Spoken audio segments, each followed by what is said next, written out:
Citations are a very frequent and important part of critical editions, and identifying the source of these citations is part of the job of the editor. You will find many citations in any medieval work, in any modern work also. Sometimes these citations are explicitly ascribed to an author. Sometimes they are just silently quoted. Whatever the case, it's always important for the editor to identify the source of these citations and create an index of these cited works and so on. So how do we encode this? Let's start with a simple example. So here you have the example of a scribe, an author, quoting Bernard de Clairvaux. So you have at the beginning the reference of the citations as ascribed by the medieval author to Bernard de Clairvaux, and then follows the actual quotation. So the principle of the TEI encoding here is to wrap the whole passage in a cit for citation element. The reference to the author given by the medieval author is wrapped in a ref for reference element, and the text of the actual quotation is wrapped in a quote element.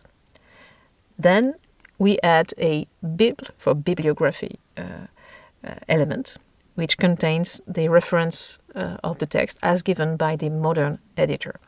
This is a convention shared by some critical editors, and it is, all in all, a very simple way to proceed. You could also add a type attribute to the citation.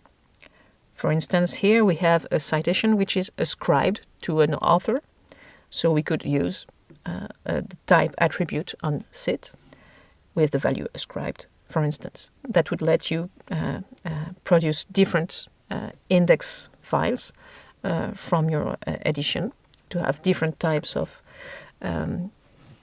quotations analyzed in your processing. We could also encode the bibl entry, the bibliographic entry, a little bit more precisely. For instance, we could have the author element around Bernard de Clairvaux, Bernardus Clarivalensis. We could have the title around the title of the edition of his work, etc., etc. You can check the guidelines about how to encode bibliographic entries about this topic. That is very thorough also. So that is this simple way of encoding a citation, right? You have the cit tag, inside the cit tag the optional ref, the quote, and the bibl with the source of the quotation.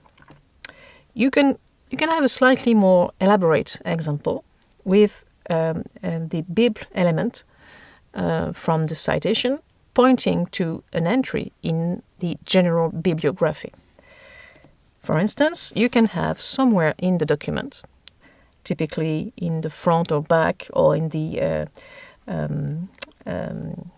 header part of the document, a list of bibliographic entries where you put all the bibliography regarding sources used in your document. Each of these bibliographic entries will have an XML ID, which is a unique identifier. Here you have two examples in this slide. Where you can see you have the book from which our quotation is edited here with the identifier Bern Epist, Epistole by Bernard. So this is your bibliography and it sits somewhere in the document.